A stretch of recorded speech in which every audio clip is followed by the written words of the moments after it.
Picture a quiet moment in the early morning light. A mother wakes before dawn, not from obligation, but from the deep pull of love that connects her to her infant daughter sleeping in the next room. She rises, moving softly through the peaceful house, and when she enters the nursery and her baby's eyes find hers, something miraculous happens. In this gaze, in this moment of pure connection, the baby's brain is literally being shaped. Research has shown us that a mother's responsive presence, her ability to attune to her infant's needs, to meet cries with comfort, to respond to smiles with joy, creates what neuroscientists call serve and return interactions that build the architecture of a healthy brain. Every time this mother responds with warmth and consistency, she's not just meeting an immediate need, she's laying neural pathways that will affect her daughter's capacity for trust, for emotional regulation, for forming healthy relationships throughout her entire life. This is the extraordinary power of maternal presence. It literally shapes the brain, creating patterns of security that become the foundation for everything that follows. As this mother holds a baby close, nursing or bottle feeding in the quiet dawn, her own body is undergoing remarkable changes. The act of caring for her infant releases oxytocin, the bonding hormone, which reduces her stress levels, enhances her ability to read her baby's cues, and deepens the attachment between them. It's as if nature designed motherhood to create an ever-strengthening bond, a feedback loop of love. This mother, perhaps tired from sleepless nights, perhaps anxious about doing everything right, is being transformed by the very act of mothering. Studies show that mothers who are actively engaged with their infants experience neurological changes that enhance empathy, improve multitasking abilities, and increase emotional sensitivity. She's not losing herself to motherhood, she's discovering capacities she never knew she had, accessing depths of love and strength that were waiting for this purpose to call them forth. Later that same day, this mother sits on the floor with a toddler son, building towers and reading stories. Her mind occasionally drifts to work emails, to household tasks, but she consciously brings her attention back to him, to this moment. What she doesn't fully realize is that her son is absorbing far more than the words in the books or the colors of the blocks. He's learning emotional regulation by watching her face, by experiencing her calm presence when he gets frustrated, by observing how she handles small disappointments with grace. Children who have emotionally attuned mothers develop what psychologists call emotional co-regulation, the ability to manage their own feelings by first learning to rely on a caregiver's steady presence. This boy is learning that his big feelings won't overwhelm him because his mother can hold them, can validate them while helping him move through them. Decades from now, he'll handle workplace stress, relationship challenges, and life's inevitable disappointments with resilience, all because his mother taught him through her presence that emotions are manageable, that he's not alone in navigating them. As afternoon sun streams through the windows, this mother helps her young daughter practice writing letters. The child grows frustrated when the letters don't look perfect, and the mother sees that familiar fear of failure crossing her daughter's face. Instead of fixing it or dismissing the feeling, she sits close and says, "Learning new things is hard sometimes. Your brain is growing when you struggle. I'm so proud of you for trying." Research has demonstrated that children whose mothers respond to challenges with what's called a growth mindset, emphasizing effort over outcome, normalizing struggle as part of learning, develop greater resilience and are more willing to take on difficult challenges throughout their lives. This mother is teaching her daughter that she's capable, that mistakes are teachers, that persistence matters more than perfection. This lesson, repeated in countless small moments, will become the voice in her daughter's head during difficult exams, challenging projects, career setbacks, and moments of self-doubt.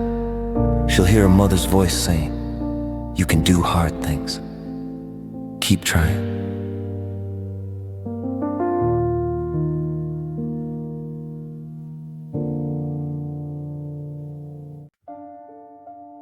That evening, the mother prepares dinner while her children play nearby.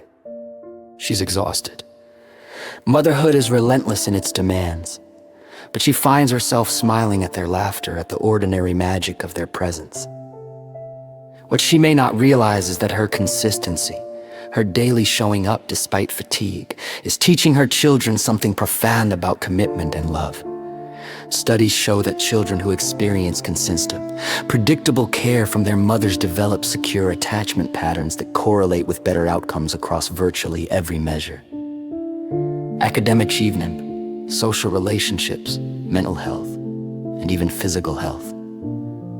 Her children are learning that love is reliable, that they can count on her presence, that the world is fundamentally safe.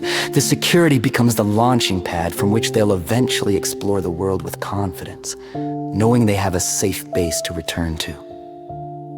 As she tucks her children into bed that night, reading stories with different voices that make them giggle, she's creating what researchers call attachment rituals, predictable moments of connection that children come to depend on. These bedtime routines are doing more than helping children wind down for sleep. They're creating memories of safety and love that will sustain these children through every challenge they'll face. Her daughter will remember her mother's voice reading stories. Her son will remember feeling safe and cherished in these moments, and both will carry forward an understanding that love is expressed through consistent presence, through showing up day after day, through making people feel they matter. Later that night, after the children are asleep, the mother sits with her partner, and they talk about their day, about the children, about dividing the endless tasks of family life. She's tired, but she's also deeply fulfilled in ways she couldn't have imagined before becoming a mother. Research reveals that mothers who feel supported by partners and who maintain their own identities while mothering report the highest levels of life satisfaction and the lowest rates of depression. This mother is learning to balance, to give profoundly while also maintaining herself, to love her children fiercely while also nurturing her partnership, to be present without being consumed. And her children, watching this balance, are learning that healthy adults have multiple sources of meaning, that their mother is a whole person with her own needs and dreams, that love doesn't require martyrdom. As she finally settles into sleep, her last thoughts are of her children's faces, their laughter, the weight of their small bodies against hers. What she doesn't yet know is that this love she feels, this fierce maternal devotion, is actually protecting her own well-being. Studies have shown that mothers who are actively engaged with their children experience a sense of purpose that buffers against depression and anxiety.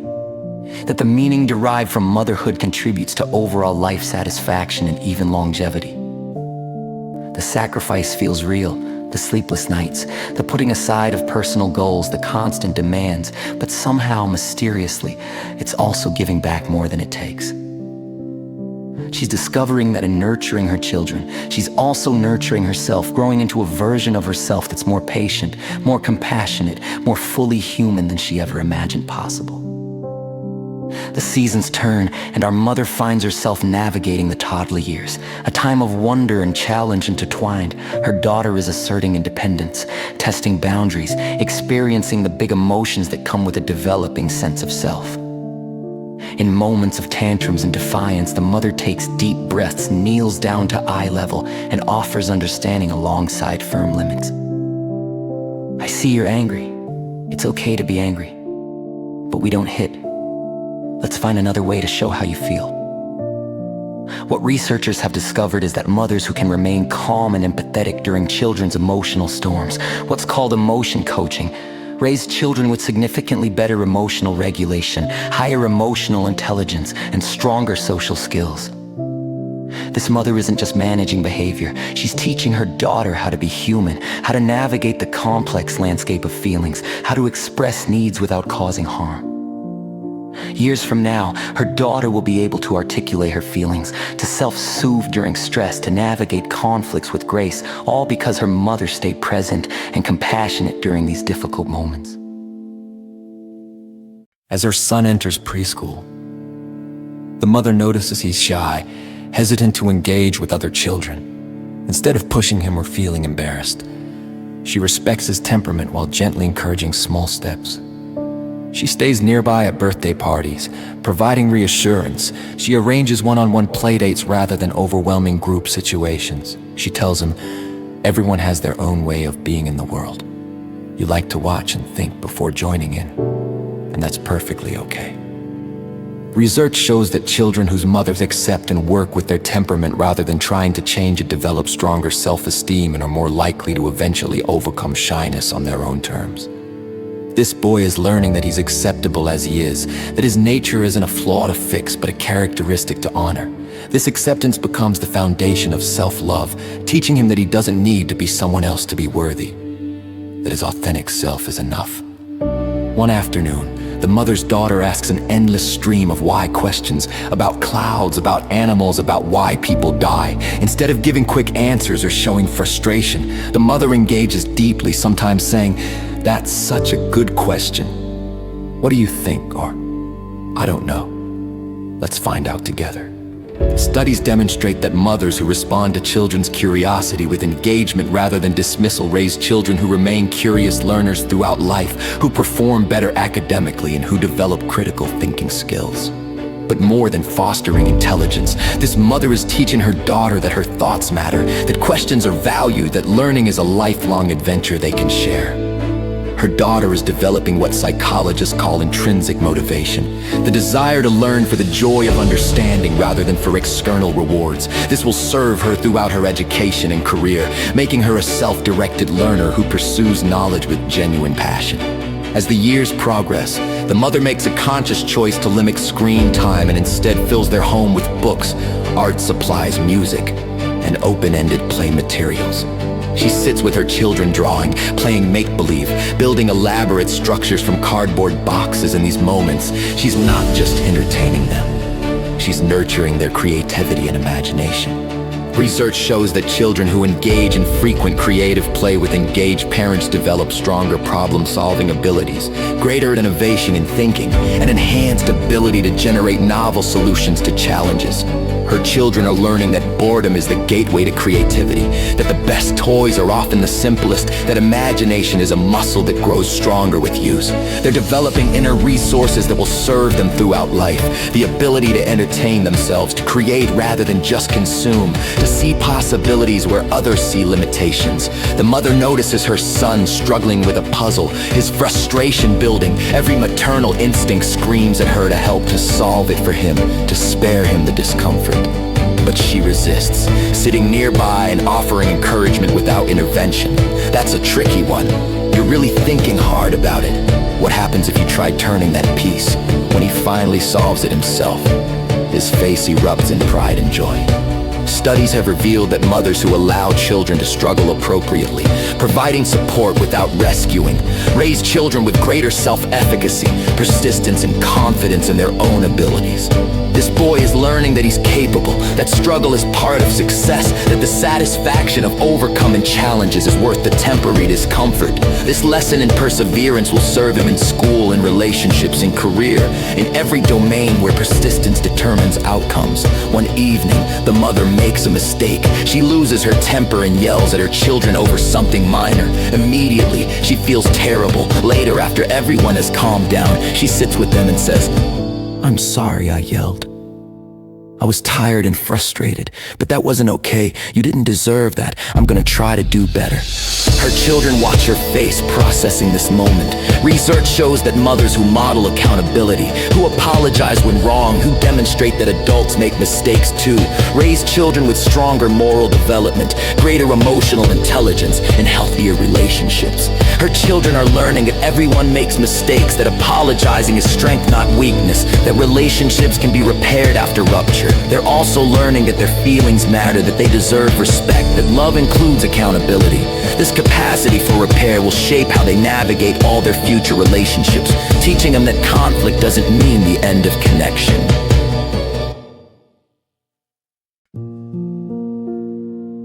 As the children grow, the mother intentionally involves them in household tasks, cooking, cleaning, caring for pets. She doesn't demand perfection. She focuses on participation and contribution. Her daughter helps fold laundry. Her son sets the table. They complain sometimes, but she's consistent and cheerful about it. We're a family, and families take care of each other in our home together. Studies demonstrate that children who have regular household responsibilities develop stronger work ethic, greater sense of capability, and increased empathy and consideration for others. But beyond these benefits, her children are learning that they're valued contributors, that their help matters, that being part of a family means mutual care and support. They're developing competence in the satisfaction that comes from meaningful contribution. They're learning that love is expressed not just in receiving but in giving, not just in being cared for but in caring for others. One Saturday, The mother takes her children to volunteer at a food bank, sorting donations and packing boxes for families in need. Her son asks why some families don't have enough food, and she answers honestly, age-appropriately, teaching them about inequality and the importance of helping others. Research shows that mothers who expose children to community service and who model compassion for others raise children with greater empathy, stronger moral reasoning, and increased likelihood of civic engagement throughout life. Her children are learning that their privilege comes with responsibility, that the world extends beyond their comfortable bubble, that small acts of kindness matter. They're developing what researchers call prosocial behavior, the tendency to help, share, and care for others. This orientation towards service will shape their values, their career choices, their relationships, making them adults who contribute positively to their communities and who understand their interconnection with all humanity. As night falls and the mother once again tucks her children into bed, she reflects on the day, the mistakes and the victories, the patience and the frustration, the ordinary moments that somehow contain everything important. She's learning that motherhood isn't about perfection, but about presence. Not about getting everything right, but about showing up with love again and again and again. And her children, drifting off to sleep with the security of her goodnight kiss, are absorbing lessons that will shape their entire lives. Lessons about love, about capability, about the kind of people they want to become. The years unfold like chapters in a beloved story. And our mother now finds herself navigating the elementary school years. Her daughter comes home one day in tears. A group of girls excluded her at recess, whispered about her, made her feel small and unwanted. The mother's heart breaks, but instead of rushing to fix it or dismissing it as just drama, she sits with her daughter and listens, really listens. She validates the pain. That sounds so hurtful, I'm sorry that happened to you. Then she helps her daughter process it, talking through strategies, building resilience. Research shows that mothers who validate their children's emotions while helping them develop coping strategies raise children with better mental health outcomes, stronger resilience, and improved ability to navigate social challenges. This daughter is learning that painful feelings won't destroy her, that her mother is a safe harbor in emotional storms, that she has the internal resources to handle difficult social situations. Years from now, when she faces workplace conflicts or friendship betrayals, she'll remember her mother's steady presence and will know she can survive hard things.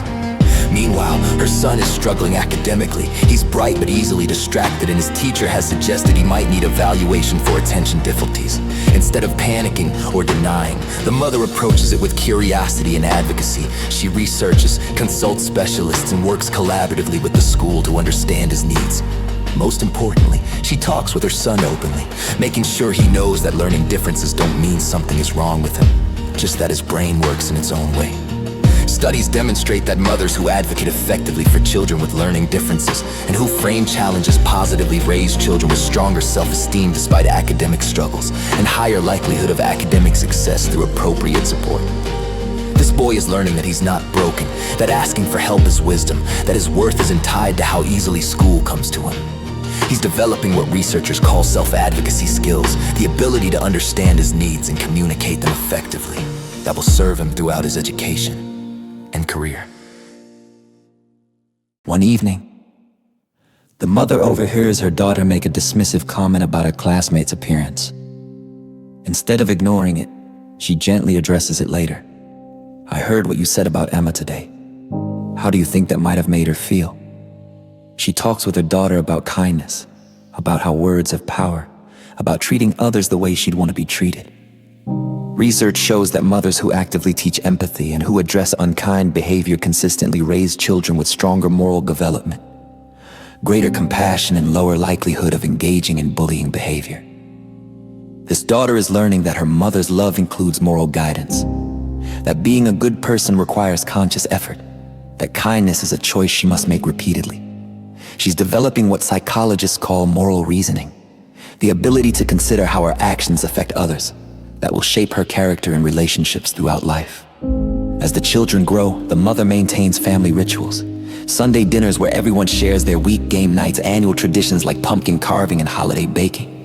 Life is busy, schedules are packed, but she protects these times fiercely. "We need time together," she tells them when they complain about missing other activities. Studies have shown that families with consistent rituals and shared meals have children with better academic performance, lower rates of substance abuse, and stronger family bonds that persist into adulthood. But beyond the research, these moments are creating the texture of their childhood memories, teaching them that family is something you build intentionally, that together requires prioritization, that some of life's best moments happen around ordinary tables on ordinary evenings when you choose to be fully present with each other. Her daughter begins showing interest in sports, and the mother becomes her biggest cheerleader, attending every game, celebrating effort over outcome, processing both victories and defeats with equal grace. After a particularly difficult loss, her daughter cries in the car, and the mother says, "I'm so proud of how hard you played. You gave everything you had, and that's all anyone can do. Sometimes we lose, and that's okay. It's part of sports, part of life." Research demonstrates that mothers who support children's athletics while maintaining healthy perspective, emphasizing effort, sportsmanship, and enjoyment over winning, raise children with healthier relationship to competition, greater resilience in the face of failure, and better ability to handle pressure. This daughter is learning that her worth isn't determined by performance, that failure is temporary and instructive, that the process matters more than the outcome. She's developing grit, the combination of passion and perseverance that will serve her in every challenging endeavor she undertakes. The mother notices her son spending increasing time alone in his room, and instead of assuming the worst, she creates opportunities for connection. She suggests walks together, bakes his favorite cookies, and invites him to help, finds reasons to be in the same space without demanding conversation. Eventually, he opens up about feeling different from other kids, about not fitting in. She listens without judgment, shares some of her own middle school struggles, and helps him understand that feeling like an outsider is a common experience, not a permanent condition. Studies show that mothers who maintain connection during the pre-adolescent years, when children naturally begin pulling away, raise children who navigate adolescence with less risk-taking behavior, better mental health, and maintain family connection even during the turbulent teen years. This boy is learning that his mother is a safe person to bring his struggles to, that he doesn't have to navigate confusion alone, that connection remains possible even as he begins the journey toward independence. One day, the mother's daughter asks about bodies and puberty, clearly uncomfortable but needing information. Instead of deflecting or offering a brief clinical explanation, the mother creates space for an honest, shame-free conversation. She shares her own experiences, normalizes the changes to come, and makes it clear this is an ongoing dialogue, not a one-time talk. Research demonstrates that mothers who communicate openly about physical development and sexuality, providing accurate information in the context of values, raise children who have healthier relationships with their bodies, delay sexual activity, and practice safer behaviors when they do become sexually active. This daughter is learning that her body isn't shameful, that questions are welcome, that her mother can be trusted with sensitive topics. She's developing body literacy and the understanding that physical changes are natural, not frightening. Knowledge that will protect her through adolescence and into adulthood. As the children approach their preteen years, the mother begins having conversations about social media, peer pressure, and making good choices. She doesn't lecture. She shares stories, asks questions, helps them think through scenarios. What would you do if your friends wanted you to do something you weren't comfortable with? She role plays with them, giving them language to use, permission to blame her if needed. You can always say your mom won't let you. I'll be the bad guy. Studies show that mothers who have proactive conversations about risks and who maintain open communication raise children who are significantly less likely to engage in risky behaviors and more likely to come to parents when they need help. Her children are learning that they can make good choices even under peer pressure, that they have agency in difficult situations, that their mother trusts them while also equipping them with tools for navigation. They're building the judgment and confidence they'll need as independence increases that night as she watches her children sleep. Not babies anymore, but growing toward adolescence. The mother feels the bittersweet passage of time. They need her differently now, less for physical care and more for emotional support and guidance. She's learning to release control while maintaining connection, to trust the foundation she's built while acknowledging that challenges lie ahead. And as she settles into her own bed, she carries the quiet knowledge that every conversation, every moment of presence, every act of listening and loving is an investment in who her children are becoming. Not just as adolescents, but as the adults they'll eventually be. The teenage years arrive like a storm on the horizon, beautiful and turbulent, full of transformation. The mother's daughter is 13 now, her body changing, her emotions swinging wildly between child and adult. One moment she wants her mother close, the next she's slamming doors and shouting about privacy, instead of taking it personally. The mother remembers her own adolescence, takes deep breaths, and maintains steady love through the chaos. She gives space when needed, but stays nearby, available. Research has shown that mothers who can remain emotionally steady during adolescent turbulence, neither withdrawing in hurt nor overreacting to normal developmental behavior, raise teenagers with better mental health, lower rates of depression and anxiety, and maintain family connection. This daughter is learning that her mother's love is unconditional, that even her worst moments won't drive her mother away, that she can test boundaries and still be safe. She's discovering that love means staying present even when connection feels difficult. A lesson that will shape every relationship she has. Her son, now 14, has become monosyllabic, responding to questions with shrugs and one-word answers. The mother feels the loss of their easy communication but refuses to give up. She keeps showing up, driving him to activities, making his favorite meals, being present at the dinner table even when conversation feels forced. She doesn't demand openness, she simply remains available. And slowly, in unexpected moments, late at night, during car rides, while doing dishes together, he begins to share. A worry about a friend, a question about the future, a confession about feeling lost sometimes. Studies demonstrate that adolescents with mothers who maintain consistent presence without pressure have significantly lower rates of risk-taking behavior, substance abuse, and mental health crises. This boy is learning that his mother won't abandon him during his awkward transformation, that she's patient enough to wait for connection rather than force it, that he can trust her with his emerging adult self even when he barely understands it himself. The mother notices her daughter spending hours on social media, watching her mood shift with every post, every like, every comment, instead of simply banning it. She has honest conversations about comparison, about curated perfection versus reality, about how social media can distort our sense of self. She shares her own experiences with comparison and insecurity, making herself vulnerable. Everyone struggles with this.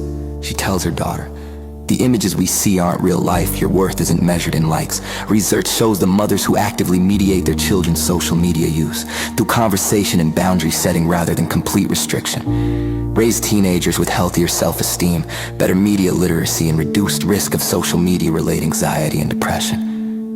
This daughter is learning to think critically about what she consumes, to recognize manipulation and unrealistic standards, to build her sense of self from internal rather than external validation. She's developing resilience against the comparison culture that will surround her throughout life. One evening, her son comes home smelling of alcohol, his friends having pressured him at a party. The mother's heart races with fear and anger, but she takes a breath before responding. She doesn't yell or punish immediately. Instead, she says, "I'm glad you're safe. We need to talk about this tomorrow when you're sober." The next day, they have a difficult conversation about peer pressure, about brain development, about why she has rules, about the consequences that will follow. But throughout, she emphasizes, "I love you. Nothing you do will change that. I'm disappointed in the choice, not in you." Studies have revealed that mothers who respond to teenage mistakes with accountability combined with maintained connection raise adolescents who are more likely to make better choices going forward and who continue coming to parents when they need help rather than hiding problems. This boy is learning that mistakes have consequences but don't define him, that his mother loves him even when she's disappointed, that growth comes through accountability, not shame. He's developing the internal moral compass that will guide him when she's not there to supervise. The mother's daughter begins dating, and instead of forbidding it or ignoring it, the mother engages thoughtfully. She talks about healthy relationships, about respect, about consent, about knowing her own boundaries. She asks her daughter questions. How does he treat you? How do you feel when you're with him? Does he respect your opinions? She shares what healthy partnership looks like, drawing from her own relationship. Research demonstrates that mothers who have open, values-based conversations about dating and relationships raise teenagers who form healthier romantic relationships, experience less dating violence, and have clearer boundaries around physical intimacy. This daughter is learning what she should expect from partners, what red flags to notice, what respect feels like in practice. She's developing standards for how she deserves to be treated that will protect her from toxic relationships and guide her towards healthy ones. As college application approach, the mother notices her son's anxiety increasing. He's putting immense pressure on himself, equating his worth with admission to prestigious schools. The mother gently challenges this narrative.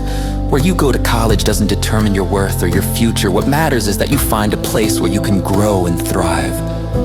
She shares stories of successful people who took unconventional paths, emphasizes character over credentials. Studies show that mothers who help teenagers maintain perspective during the college admissions process raise young adults with healthier relationship to achievement, lower rates of perfectionism and burnout, and greater life satisfaction regardless of where they attend school. This boy is learning that his value isn't conditional on performance, that there are multiple paths to a meaningful life, that his mother's love and pride in him aren't tied to external achievements. He's developing a healthier definition of success, one based on growth, character, and fulfillment rather than prestige and status. The mother notices both of her children struggling with body image, her daughter restricting food, her son spending excessive hours at the gym. Instead of ignoring these warning signs, she addresses them directly with compassion. She talks about health versus appearance, about the unrealistic standards society imposes, about the importance of nourishing their bodies. She models healthy relationship with food and exercise herself, neither obsessing nor neglecting. When needed, she brings in professional support. A therapist, a nutritionist. Research demonstrates that mothers who address body image concerns early and who model healthy relationships with food and exercise significantly reduce the risk of eating disorders and body dysmorphia in their children. Her children are learning that their bodies are to be cared for, not punished or perfected, that health is about function and feeling, not appearance, that asking for help with mental health is as normal as addressing physical illness.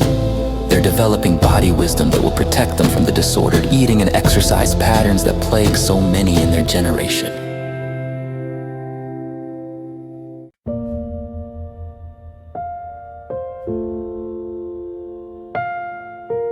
One night, the mother's daughter confides that she thinks she might be struggling with depression, that she feels sad all the time, can't concentrate, doesn't enjoy things she used to love. Instead of dismissing it as just teenage emotions or feeling like a failure as a mother, she responds with immediate support. "Thank you for telling me. That took courage. Let's get you help. You don't have to feel this way." She finds a therapist, attends family sessions when requested, learns about depression, supports her daughter through treatment. Studies show that mothers who take adolescent mental health seriously and who seek appropriate help raise young adults who develop healthier coping mechanisms, have better mental health outcomes long-term, and are more likely to seek help when needed throughout life. This daughter is learning that mental health is real and important, that struggling doesn't mean weakness, that her mother is an ally in her well-being, that healing is possible. She's developing the habit of attending to her mental health, of seeking support when needed, skills that will serve her throughout her entire life. As both children move through their high school years, the mother maintains her presence while increasingly stepping back, allowing them to make more of their own decisions, to experience natural consequences, to develop independence. She's there when they need her, but resists the urge to rescue or control. She's preparing them for launch, even though it breaks her heart a little. And as she watches them grow into young adults, still imperfect, still learning, but increasingly capable and confident, she feels pride mixed with grief, knowing that her primary work is nearly complete, that soon they'll fly on wings she helped them build. The mother's daughter is now preparing for college, packing boxes in her childhood bedroom. The mother helps, folding clothes and organizing belongings, and finds herself unexpectedly emotional. Her daughter notices and hugs her. "Mom, are you okay?" The mother laughs through tears. "I'm just so proud of you. Watching you become who you are has been the greatest privilege of my life." This honesty, this willingness to show emotion, completes a circle that began when her daughter was small. Research shows that mothers who express emotion authentically, including sadness about transitions, raise young adults with greater emotional intelligence and healthier capacity for vulnerability in their own relationships. This daughter is witnessing that love includes letting go even when it hurts, that strength and sadness can coexist, that healthy adults acknowledge their feelings rather than hiding them. She's learning a final crucial lesson before leaving home, that real love means releasing people to become themselves even when we'll miss them terribly. Meanwhile, her son has decided to take a gap year before college, a choice that initially worried the mother, who feared he was avoiding challenges or wasting time. But instead of imposing her anxiety, she listened to his reasons, his plans, his desire to work and save money and figure out what he actually wants to study. She gave him her blessing while helping him create structure and goals for the year. Studies demonstrate that mothers who support young adults' non-traditional choices, when those choices are thoughtful rather than avoidant, raise children with stronger self-direction, greater clarity about their goals, and increased likelihood of success when they do pursue higher education. This young man is learning that his path doesn't have to look like everyone else's, that his mother trusts his judgment, that taking time to understand himself is wisdom, not weakness. He's developing self-knowledge and intentionality that will serve him far better than rushing into college without purpose. As her daughter prepares to leave, the mother writes her a letter, not with rules or warnings, but with affirmations and wisdom. She tells her daughter about the woman she's becoming, about the strength she possesses, about the foundation she carries with her. You know how to ask for help when you need it. You know how to stand up for yourself. You know your own worth. Trust yourself. I do. Research shows that young adults who leave home with explicit affirmation from their mothers experience smoother transitions to independence, lower rates of anxiety and depression, and greater confidence in their ability to navigate challenges. This daughter is receiving what psychologists call launch messages, explicit statements about her capabilities and worth that will become her internal voice when self-doubt arises.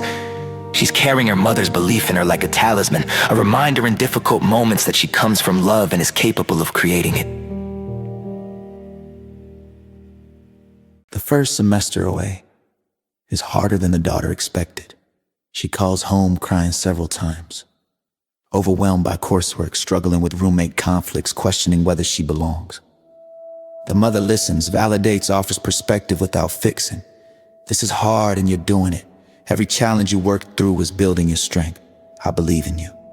She resists the urge to rescue, to drive up and solve problems, to let her daughter come home and quit. Studies reveal that mothers who provide emotional support while encouraging young adults to work through difficulties raise children with greater resilience, improved problem-solving abilities, and increased confidence in their capacity to handle adversity. By the end of the semester, her daughter has navigated the challenges, made friends, found her rhythm. She calls home with pride in her voice. Mom, I did it. It was hard, but I figured it out. The mother celebrates with her, knowing that this success, earned through struggle, is worth far more than anything she could have prevented or solved for her. Her son, working full-time during his gap year, faces his own challenges. Difficult co-workers, the monotony of daily labor, the reality that work isn't always fulfilling. He comes home exhausted and frustrated, and the mother acknowledges the difficulty while also helping him find meaning. This is teaching you what you do and don't want from a career. Every experience, even the hard ones, is information. What are you learning about yourself? Research shows that mothers who help young adults find meaning in difficult experiences, reframing challenges as growth opportunities, raise children with greater resilience, improved ability to handle workplace stress, and clearer sense of purpose. This young man is developing grit and self-knowledge, understanding through lived experience what matters to him, what he values, what he wants his life to be about. The gap year his mother worried about is becoming exactly what he needed, a chance to test himself, to work, to clarify his direction. As the holidays approach and both children return home, the mother notices the subtle shift. They're more confident, more independent, carrying themselves differently. Family dynamics require adjustment. They're guests now in some ways, adults rather than children. The mother navigates this carefully, respecting their emerging adulthood while maintaining the warmth of home. She asks about their lives rather than interrogating, offers support rather than advice unless requested, treats them as the adults they're becoming. Studies demonstrate that mothers who successfully navigate the transition from parenting minors to relating to adult children maintain strong relationships long-term and report greater satisfaction with their evolving family dynamics. Her children are learning that family love evolves, that home remains a soft place even as they change, that their mother respects their growing autonomy while remaining a source of support and connection. During this visit home, her daughter mentioned she's been seeing a therapist at school, working through some anxiety and perfectionism. The mother's first instinct is guilt. Did she cause this? What'd she do wrong? But she managed to respond supportively. I'm so glad you're taking care of yourself. Therapy is a gift. What's it been like for you?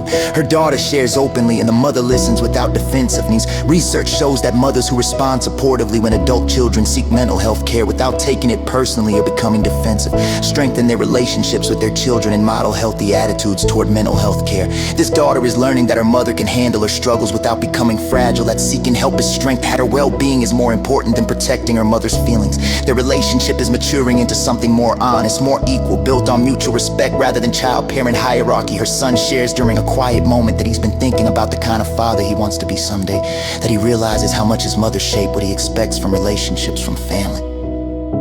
You showed me what it looks like when someone really shows up for people they love. That's what I want to be able to do. The mother has moved beyond words. Studies reveal that sons with engaged, emotionally available mothers develop healthier relationship patterns, greater capacity for partnership and co-parenting, and more egalitarian views of gender roles in family life. This young man carries his mother's love forward, not just in how he was loved, but in how he'll love others, his future partner, his eventual children, his friends and colleagues. The mother's influence extends far beyond her own children, shaping how her son will move through the world, how he'll treat others, what he'll build in his own life.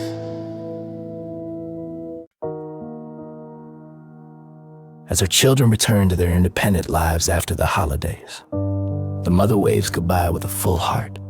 The house feels emptier, quieter, but not lonely because she can feel their growth, can see the fruit of her years of presence and love.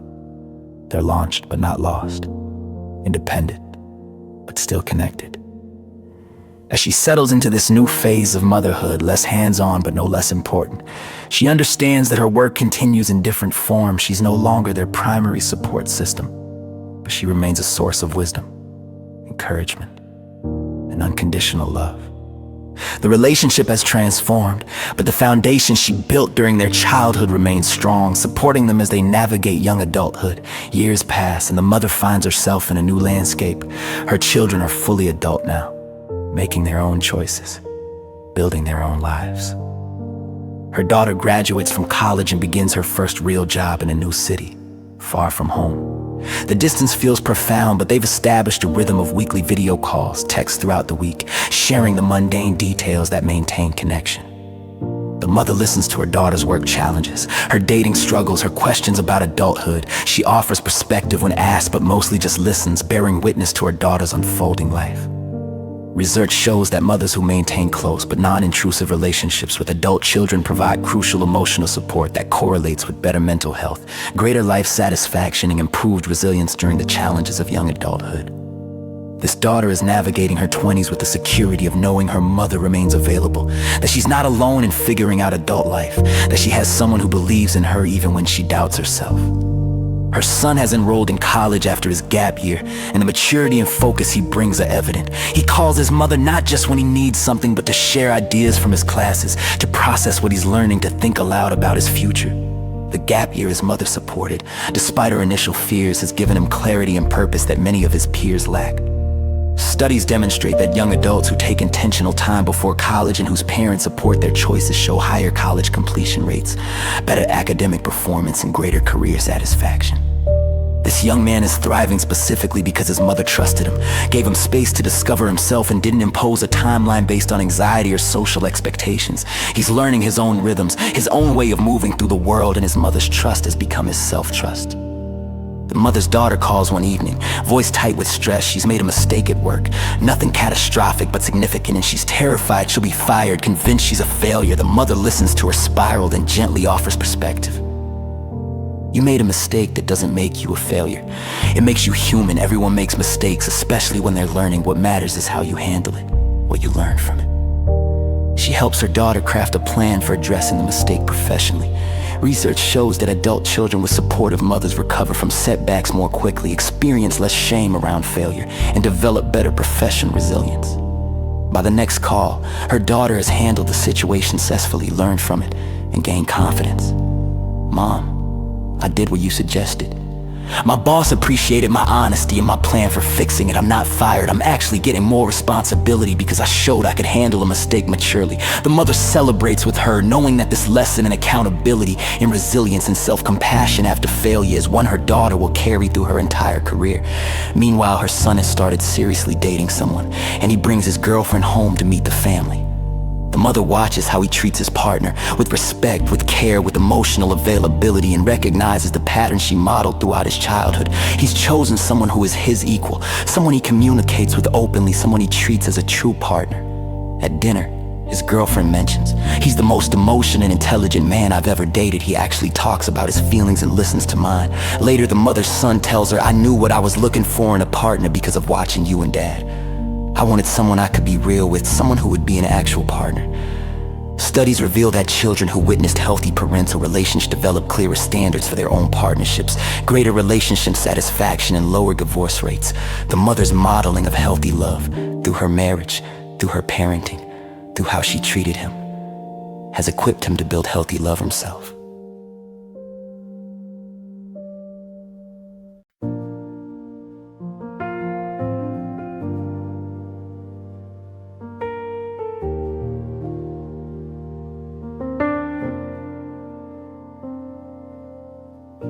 Her daughter goes through a painful breakup, and the mother's heart aches for her.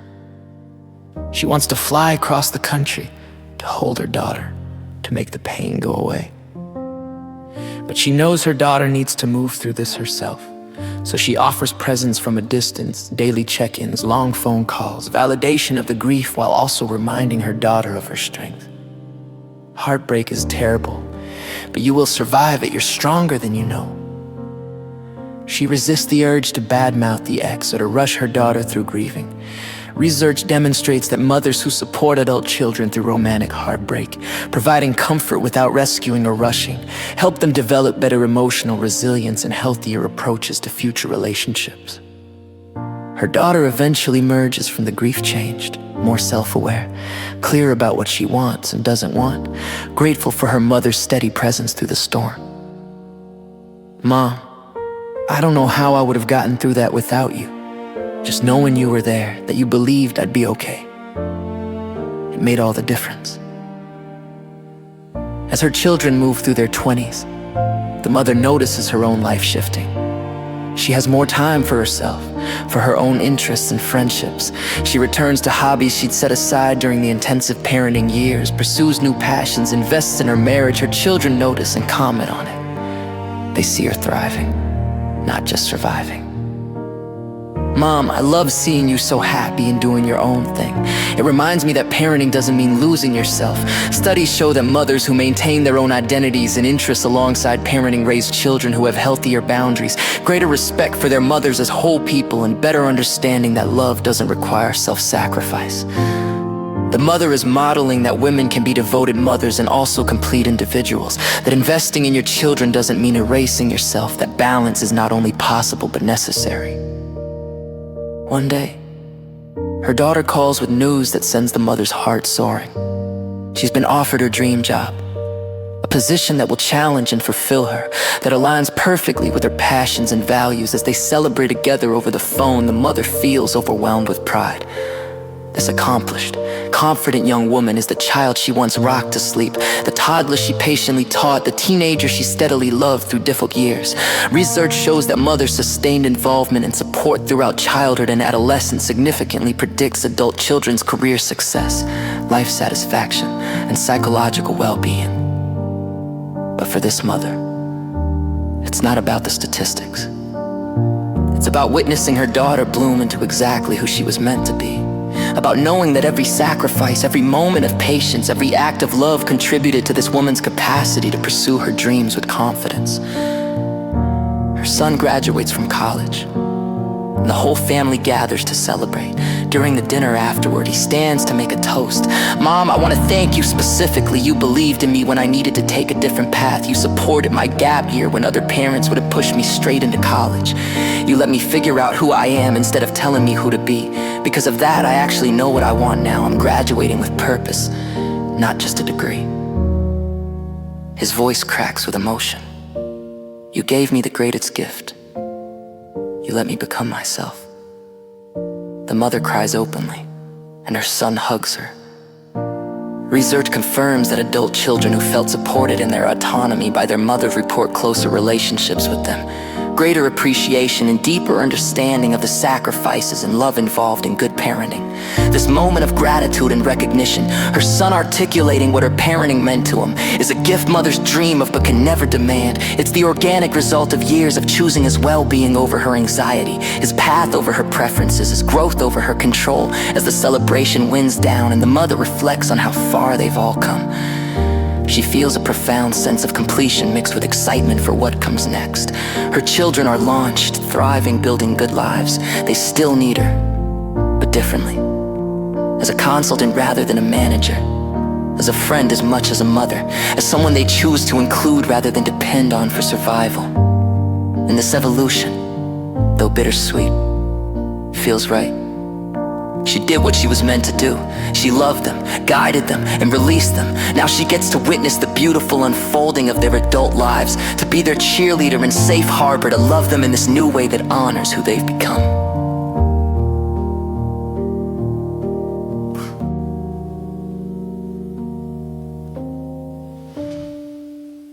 Time continues, its steady march, and the mother receives a call that changes everything.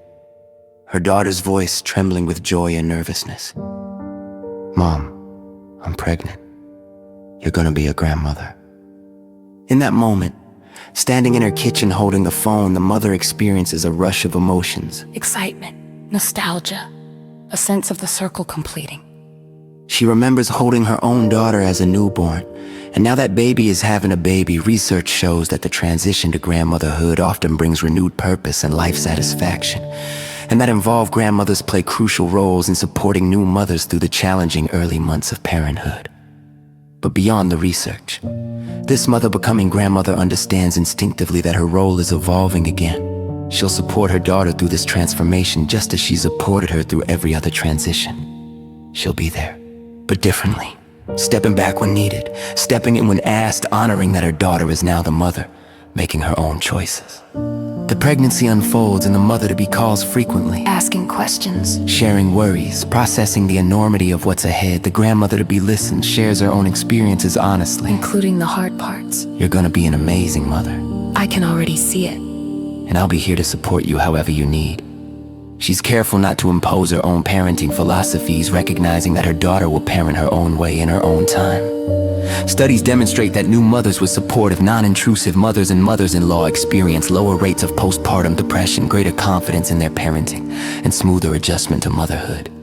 This grandmother is giving her daughter space to become her own kind of mother while making clear that support is available. A delicate balance that requires wisdom and restraint. When the baby arrives, a granddaughter, the new grandmother holds this tiny being and feels love surge through her in unexpected ways. It's different from when she held her own children, Less terrifying, perhaps. but somehow even more profound. She's witnessing the continuation of her family's story, seeing her daughter's face in this infant's features, understanding viscerally that love multiplies rather than divides. Research shows that involved grandmothers contribute significantly to infant development, providing additional security, allowing parents respite, and creating multi-generational bonds that benefit children throughout their lives. But for her, the science is irrelevant. She simply loves this child with a fierceness that surprises her, wants to support her daughter through the exhausting early months, wants to be present for this new chapter.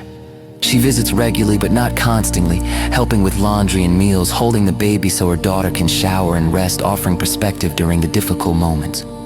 When her daughter cries from exhaustion and overwhelm, the grandmother holds her and says, You're doing such a good job. This is the hardest phase. "It gets easier, I promise." She shares her own memories of early motherhood, the loneliness, the exhaustion, the moments of doubt, normalizing her daughter's experience. Studies show that intergenerational support significantly reduces parental stress and contributes to better outcomes for both parents and children. This grandmother is giving her daughter the gift of not feeling alone, of having someone who believes in her, who remembers how hard this is, who can provide both practical help and emotional sustenance during the demanding newborn phase. Meanwhile, her son gets engaged, and as the wedding approaches, the mother helps with planning while being mindful not to overstep. She offers opinions when asked but defers to the couple's choices, pays for what she can afford, and focuses on the relationship rather than the event. At the rehearsal dinner, she speaks about her son and his fiancée with warmth and wisdom, welcoming her future daughter-in-law into the family with genuine love. Research demonstrates that mothers-in-law who establish respectful, warm relationships from the beginning create stronger extended family bonds and contribute to more stable marriages. After the wedding, her new daughter-in-law tells her, Thank you for making me feel so welcome. "I was nervous about having a mother-in-law, but you've been wonderful." The mother-in-law hugs her and says, I'm so glad my son found you. Welcome to our family. We're lucky to have you.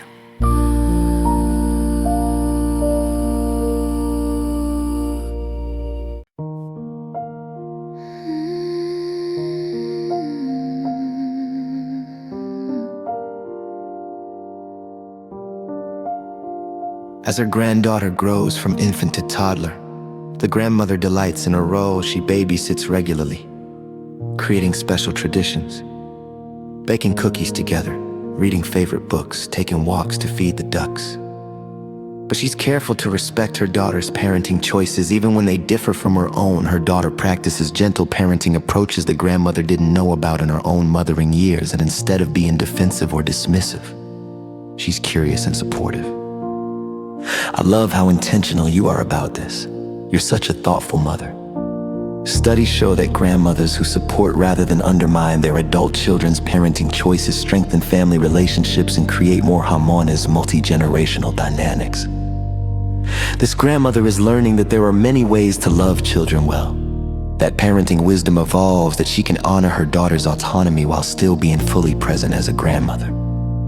Her son and daughter-in-law announce they're expecting, and the grandmother feels the joy multiplied. Another grandchild, another chance to love. When her grandson is born, she marvels at the differences already visible between her two grandchildren. At the unique personality emerging even in infancy, she loves them equally but differently, already beginning to understand each child as an individual. Research demonstrates that grandchildren benefit enormously from having involved grandparents who see them as individuals and who provide additional love and security beyond what parents alone can offer.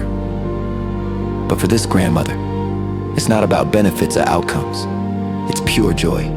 The privilege of loving these children, of supporting her own children as they navigate parenthood, of witnessing the family story continue. One afternoon, while watching her granddaughter play, her daughter sits beside her and says, Mom, I understand now. I get what you felt, what you sacrificed, why you made the choices you did. Now that I'm a mother myself, I see it all differently. Thank you.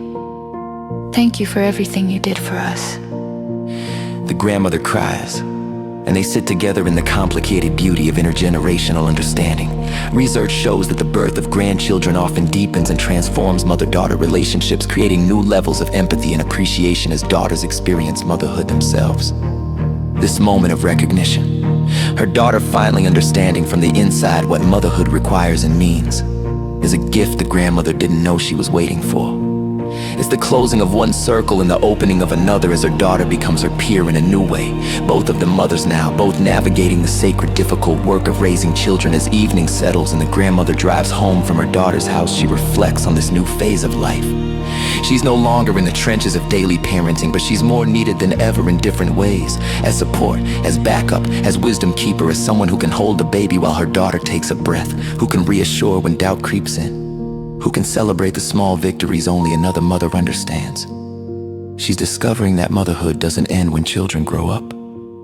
It just evolves, deepening and expanding as the family grows. And as she settles into bed that night, she carries profound gratitude for the privilege of being not just a mother, but now a grandmother. For witnessing her children become parents themselves, for the continuation of love across generations. The years continue their gentle procession, and the grandmother now finds herself in her 60s watching her grandchildren grow with the same wonder she once felt watching her own children. Her granddaughter is 7 now, in school, full of questions and opinions and emerging personality. One day, after the grandmother picks her up from school, the child says, "Grandma, I want to be like you when I grow up." The grandmother's heart swells. "Like me how, sweetheart?" The child thinks carefully. "You're always nice to people, you listen to me. You make me feel special." Research shows that positive grandmother-grandchild relationships significantly contribute to children's emotional development, self-esteem, and sense of family belonging. But for this grandmother, the gift is hearing that her way of being, the attention, the kindness, the making people feel valued, is something this child wants to emulate. The values she tried to instill in her own children are now being absorbed by her grandchildren, the legacy rippling forward in ways she could never have orchestrated but can only receive with gratitude.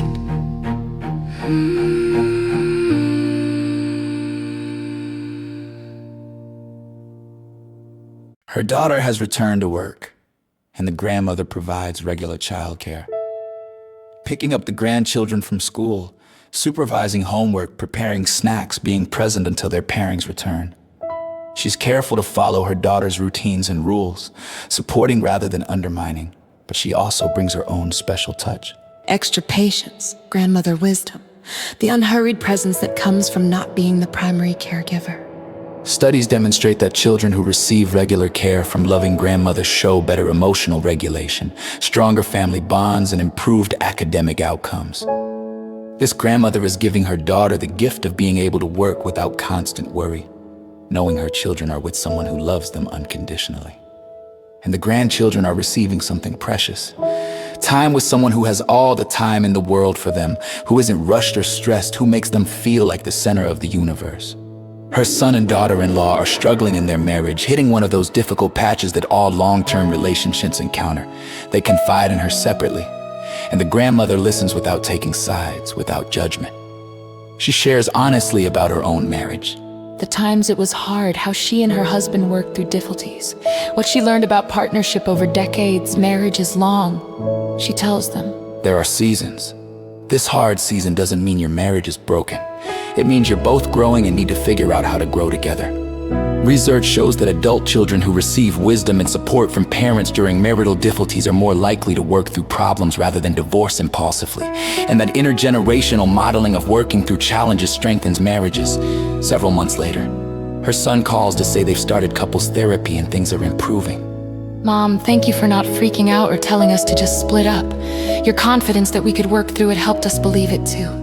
The grandmother notices her grandson struggling with reading, falling behind his peers, growing frustrated and ashamed. She talks with her daughter about it, and together they pursue evaluation and support. But she also does something else. She spends extra time with him, reading together without pressure, making it fun rather than remedial, showing him that learning happens at different paces for different people. Your mother struggled with reading too at your age. She tells him. And look at her now. She reads all the time and has an amazing job. Sometimes our brains just need a little extra time to figure things out. Studies show that grandparental support during children's academic struggles can significantly improve outcomes and protect self-esteem. This grandson is learning that struggling doesn't mean failing, that his grandmother believes in him even when he doubts himself, that he comes from a family that supports rather than shames. By the end of the year, his reading improves dramatically, and he tells his grandmother, I love reading now. Thank you for helping me not give up. Her granddaughter begins asking questions about bodies, about where babies come from, about growing up. The grandmother notices her daughter tense with discomfort and later offers to help with these conversations. You answered my question so honestly. Her daughter says gratefully. Will you talk with her? You're better at this than I am. The grandmother sits with her granddaughter and has the same open, shame-free conversation she once had with her daughter. Research demonstrates that children who have honest, age-appropriate conversations about bodies and development across generations develop healthier relationships with their bodies and fewer shame-based beliefs about sexuality. This granddaughter is learning from 2 generations of women that bodies are natural, that questions are welcome, that the women in her family can be trusted with sensitive topics. The grandmother is giving her granddaughter a gift her own mother never gave her. Ease and openness about being female. About the body's changes, about growing into womanhood.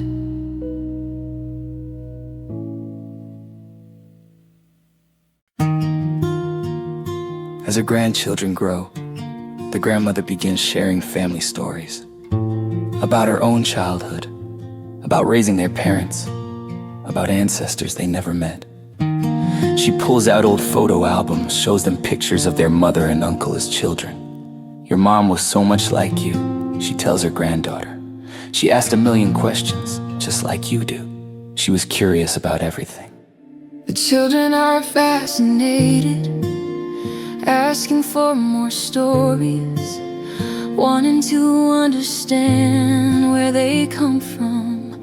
Studies show that children who know their family history and hear stories across generations develop stronger identities, greater resilience, and deeper sense of belonging.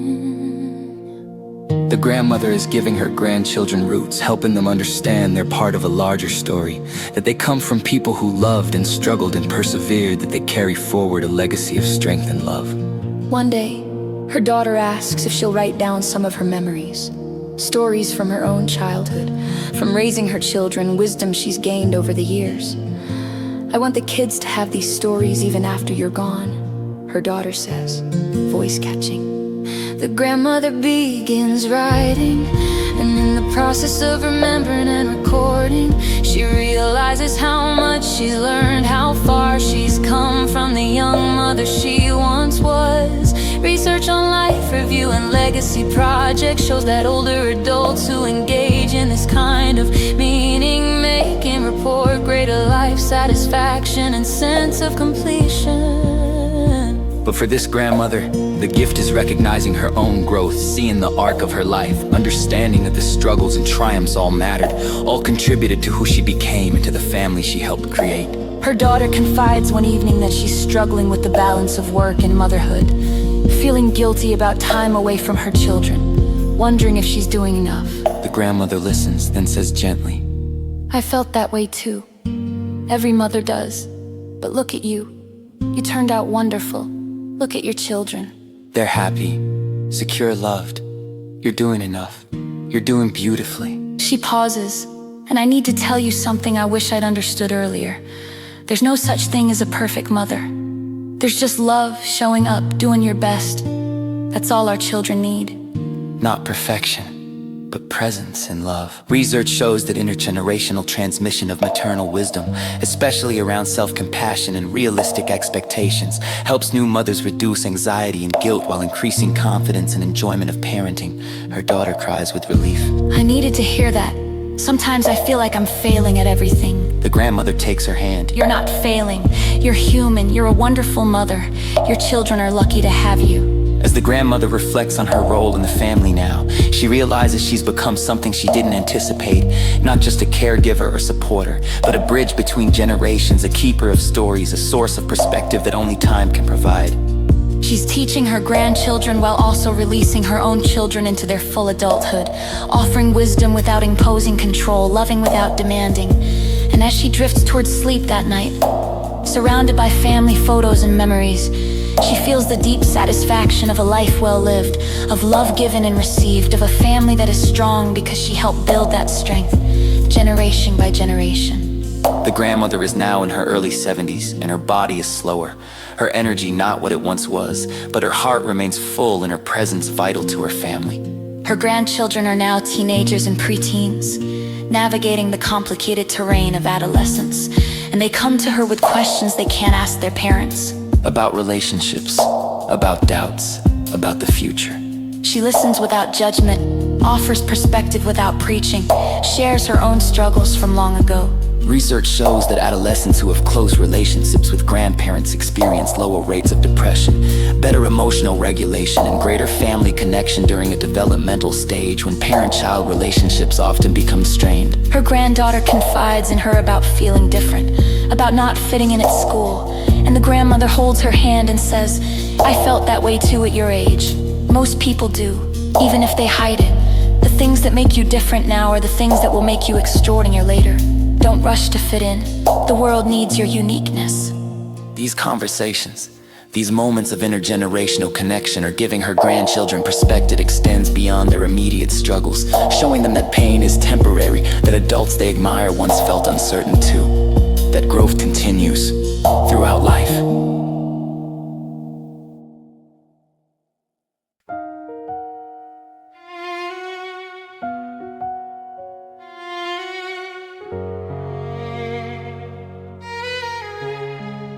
Her daughter has become a confident mother, no longer seeking constant reassurance. And the grandmother watches with pride as her own parenting is now being refined and improved upon. Her daughter practices approaches the grandmother never knew.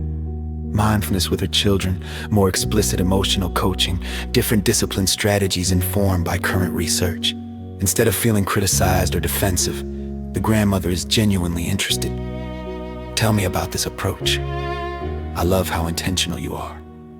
Studies demonstrate that when grandmothers remain curious and supportive as parenting practices evolve, it strengthens intergenerational bonds and creates family cultures of continuous learning and growth. The grandmother is modeling that wisdom includes humility, that we can always learn, that honoring our children's autonomy includes respecting their right to parent differently. Her daughter, feeling supported rather than judged, often asks for her mother's perspective, valuing the wisdom that comes from decades of experience even as she charts her own path. Her son's family is expanding. They've adopted a child, adding to their biological children, and the grandmother welcomes this new grandchild with the same unconditional love she offers all of them. She's careful to treat all her grandchildren equally, to make each feel special and seen regardless of how they came into the family. At a family gathering, her adopted grandson asks her, Grandma, am I really part of the family even though I'm adopted? She pulls him close and says, family isn't just about biology, it's about love. You are absolutely, completely, fully my grandchild, and I love you just as much as I love all the others. Never doubt that. Research shows that children who are adopted into families where extended family members embrace them fully develop more secure attachment and stronger family identity. This grandmother's unconditional acceptance is giving this child the message that he belongs, that love isn't conditional on biology, that family is something built through commitment and care. As she ages, the grandmother begins dealing with her own health challenges, nothing catastrophic, but enough to remind her of mortality. Her children respond with immediate care and concern, coordinating doctor's appointments, researching treatments, making sure she's supported. She sees her own caregiving reflected back to her and feels overwhelming gratitude. "I'm so lucky to have you," she tells them. Her daughter responds, "Mom, you took care of us our whole lives. Of course we're here for you now." Studies show that adult children who experienced attentive, loving parenting are significantly more likely to provide care for aging parents, not out of obligation, but genuine love and reciprocity. The grandmother is experiencing the harvest of what she planted decades ago. Children who show up, who care, who don't see her needs as burdens but as opportunities to give back love they received. She begins having conversations with her grandchildren about her own life, not just the highlights but the struggles, the mistakes, the lessons learned. She tells them about times she failed, about relationships that hurt her, about difficult choices she made. Her teenage grandson asks, "Grandma, do you have regrets?" She thinks carefully. "I regret times I wasn't as patient as I could have been. Times I let fear stop me from taking chances. Times I prioritized the wrong things, but mostly I'm grateful. I chose love over and over. I showed up for the people who mattered, and that's what counts." Research demonstrates that when older adults share authentic life stories, including struggles and failures, it helps younger generations develop more realistic expectations, greater self-compassion, and deeper appreciation for the complexity of human experience. Her grandchildren are learning that life is long and messy, that everyone makes mistakes, that the goal isn't perfection but growth, love, and meaning. Her granddaughter, now applying to college, has asked for help with her essay. The grandmother reads the draft and is moved to tears. Her granddaughter has written about 3 generations of women in her family, about what she's learned from watching her mother and grandmother navigate life, about the strength she's inherited. "You and Mom taught me that women can be both strong and tender, that we can have careers and families, that we don't have to choose between being smart and being kind. You showed me what's possible." The grandmother holds her granddaughter close, understanding that her life, with all its ordinary choices and daily acts of love, has become a template for this young woman's dreams. Studies show that multi-generational modeling of women's possibilities significantly influences younger women's ambitions, self-efficacy, and life choices. This grandmother's life, lived with intention and love, is now expanding the horizons of what her granddaughter believes is possible for herself.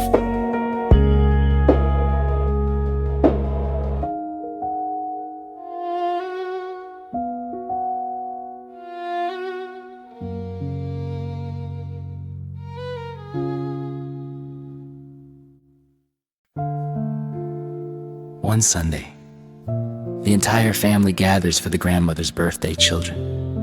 Grandchildren, even a few great-grandchildren now. The house is full of noise and laughter, of multiple conversations overlapping, of children playing and adults catching up. The grandmother sits in the center of it all, watching, marveling at what her life has created. 25 people, all here because of love she and her late husband shared decades ago. Her daughter stands to make a toast. "Mom, you're the heart of this family. You taught us how to love, how to show up, how to create connection even when life gets hard. Everything good in our family traces back to you." Research on family cohesion shows that families with strong matriarchs who prioritize connection and model healthy relationships demonstrate greater resilience, stronger bonds, and better outcomes across generations. But for this grandmother, the statistics are irrelevant. She simply feels the fullness of a life well lived, of love given and multiplied, of a legacy that will continue long after she's gone. Later that evening, after everyone has left and the house is quiet again, her daughter stays behind to help clean up. They work in comfortable silence, and then her daughter says, "Mom, I know you won't be here forever. I don't like thinking about it, but I want you to know, you've given me everything I need. You taught me how to be a mother, how to be a person, how to love well when you're gone. You'll still be with me in everything I do, every choice I make. You're not just my mother, you're woven into who I am." The grandmother cries, holding her daughter, and in that embrace is contained their entire history, infancy and childhood, adolescence and young adulthood, the evolution from parent-child to something more like friends, the deep respect and love that has only grown over time. Studies show that mother-daughter relationships that remain close throughout life provide crucial support during all major transitions and contribute to greater well-being for both parties. But beyond research, this moment is simply about love, deep, enduring, transformative love that has shaped both of their lives immeasurably. As the grandmother finally settles into bed that night, surrounded by cards and gifts from her family, she feels a peace that only comes from knowing you've lived according to your values, that you've given what matters most. Not money or possessions, but presence, attention, love. Her children are thriving, her grandchildren are growing into good humans. The family she helped create is strong and connected. As sleep gently pulls her under, she carries the quiet knowledge that her life mattered, that the daily, often invisible work of being a mother and grandmother has created ripples that will extend far beyond her lifetime, touching lives she'll never meet, shaping a future she'll never see. The work of her life, the work of love, will never end. The grandmother is now in her early 80s, her body frail but her spirit luminous. She knows with the quiet certainty that comes near the end that her time is growing short. But instead of fear, she feels gratitude for the years she's had, for the love she's given and received, for the privilege of watching her family flourish. Her children visit more frequently now, and she sees in their eyes the preemptive grief, the awareness that their time together is precious and limited. Her daughter sits with her one afternoon holding her hand, and the grandmother says, "I need you to know, being your mother has been the greatest joy of my life. You made me better than I was. You taught me what love really means." Her daughter cries, and they sit together in the bittersweet beauty of this acknowledgement. Research shows that end-of-life conversations between parents and adult children, when they include expressions of love and gratitude, provide crucial closure and significantly ease the grieving process. But for them, this isn't about psychology. It's simply about saying what needs to be said while there's still time, about leaving no love unexpressed. Her grandchildren, now young adults themselves, come to visit, and she delights in hearing about their lives, college, first jobs, romantic relationships, dreams for the future. Her oldest granddaughter has become a teacher working with vulnerable children, and she tells her grandmother, "I became a teacher because of you. You showed me how powerful it is when someone really sees a child, really listens to them. I want to be that person for kids who don't have it at home." The grandmother's eyes fill with tears. Studies demonstrate that grandparents' values and vocations often influence grandchildren's career choices and life direction, creating multi-generational patterns of service and meaning-making. This granddaughter is extending her grandmother's legacy of nurturing and presence into her own professional life, touching children the grandmother will never meet, multiplying the impact of one woman's choice to love well.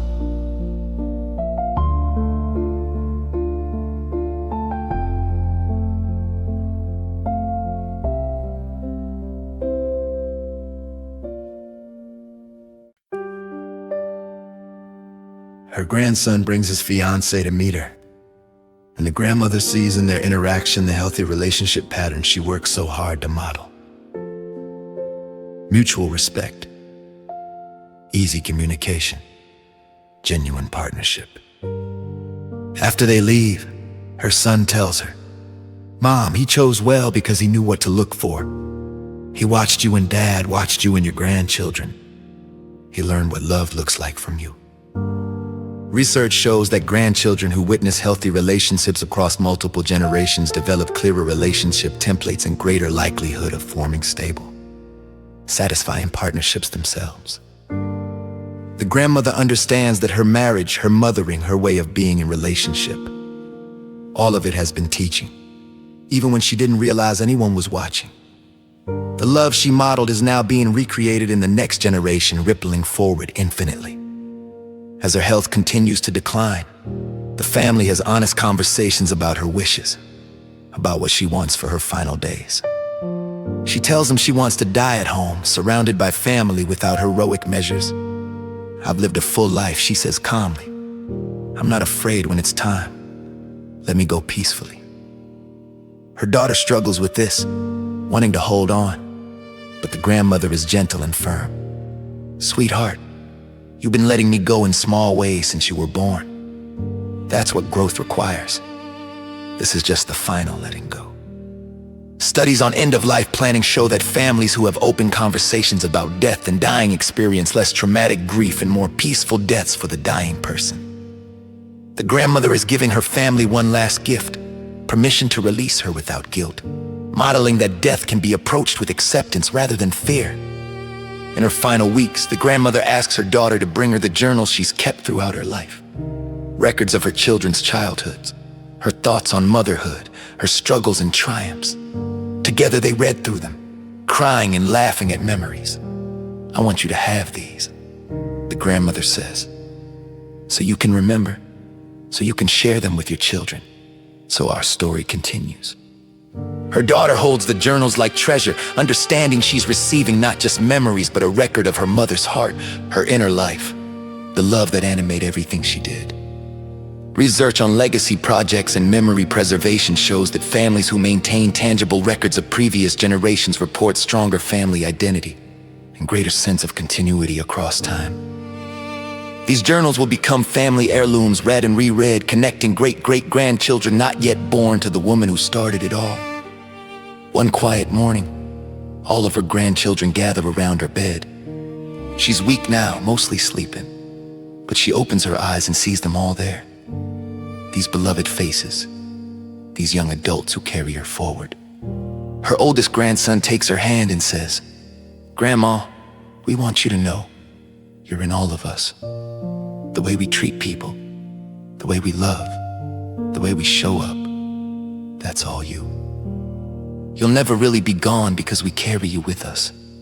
She smiles weakly, squeezes his hand, and though she can't speak much anymore, her eyes communicate everything: love, pride, gratitude, peace. Studies show that multi-generational expressions of love and continuity at end of life provide comfort to the dying person and help survivors integrate loss more healthily. But in this moment, research is irrelevant. There is only love, tangible and real, flowing in all directions, affirming that the bonds between them transcend even death. Her daughter and son maintain vigil by her bedside, taking turns, making sure she's never alone. They talk to her even when she doesn't respond, sharing memories, telling her it's okay to let go, assuring her that they'll be okay because she made them strong. "You did everything a mother could do," her daughter whispers. "You loved us so well. We'll take care of each other. We'll honor you by loving our own children the way you loved us. Rest now, Mom. You can rest." Research on family presence during dying shows that it reduces fear and pain for the dying person while providing crucial closure for survivors. The grandmother, drifting between worlds, hears these words and feels the release they offer. She doesn't have to hold on anymore, doesn't have to worry, can trust that the love she built will sustain them.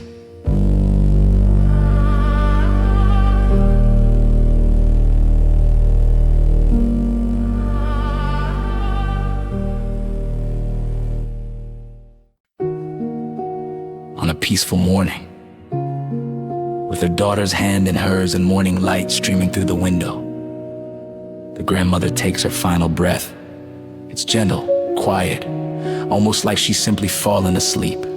Her daughter feels the moment of transition and sits in the stillness, not rushing, honoring this threshold. Eventually, she calls her brother, calls the grandchildren, and they gather one last time around her body. No longer animated, but somehow still radiating the love she embodied throughout her life. They cry together, hold each other, share stories and memories. Research shows that families who can be present with death, who take time to honor the moment rather than immediately calling authorities, experience less traumatic grief and more integrated mourning. They're creating a memory together of her peaceful passing, of being with her at the end just as she was with them at their beginnings. In the weeks and months that follow, the family discovers her final gifts, letters she wrote to each of them to be opened after her death. Her daughter opens hers with trembling hands and finds pages of love, of affirmation, of her mother's pride in the woman she became, the mother she is. "You exceeded every hope I had for you," the letter says. "Watching you become a mother yourself, seeing you love your children the way I loved you, that's been my greatest joy. You carry me forward now in how you live, how you love, how you show up. I'm so proud of you. I love you beyond words until we meet again." Studies show that legacy letters significantly ease grief, providing comfort during the acute mourning period and serving as touchstones for years to come. But for this daughter, the letter is more than therapeutic. It's a final embrace, a bridge between worlds, her mother's voice speaking love even in silence. Her son finds in his letter similar affirmations, along with his mother's gratitude for the man he became, the father, the husband.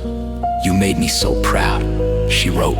"You broke patterns, you chose love, you showed up. Your children are blessed to have you. Never doubt that you're enough.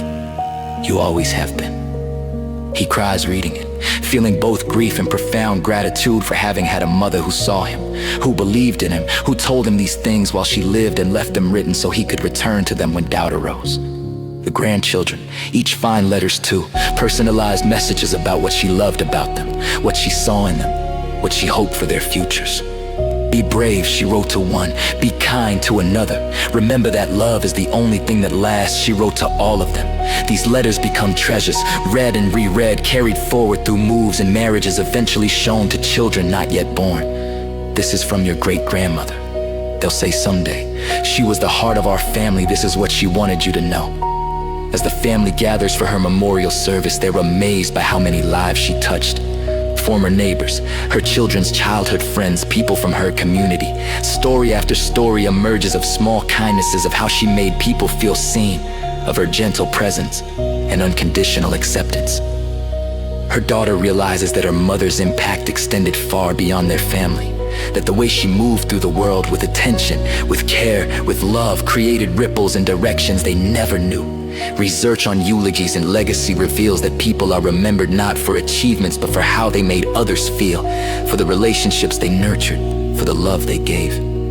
The memorial becomes a celebration of a life lived with intention and love, a life that mattered not because of what she accomplished in the public sphere but because of how she loved in the private one. In the months that follow, her daughter finds herself parenting with even more intentionality, more presence. She thinks often of her mother's example, catches herself using her mother's phrases, her mother's gentle approach. She realizes she's becoming her mother in the best ways, that the baton has been fully passed. She tells her own children about their grandmother, keeps her memory alive through stories, makes sure they understand the legacy they've inherited. Not money or possessions, but values, ways of being, a template for how to love well.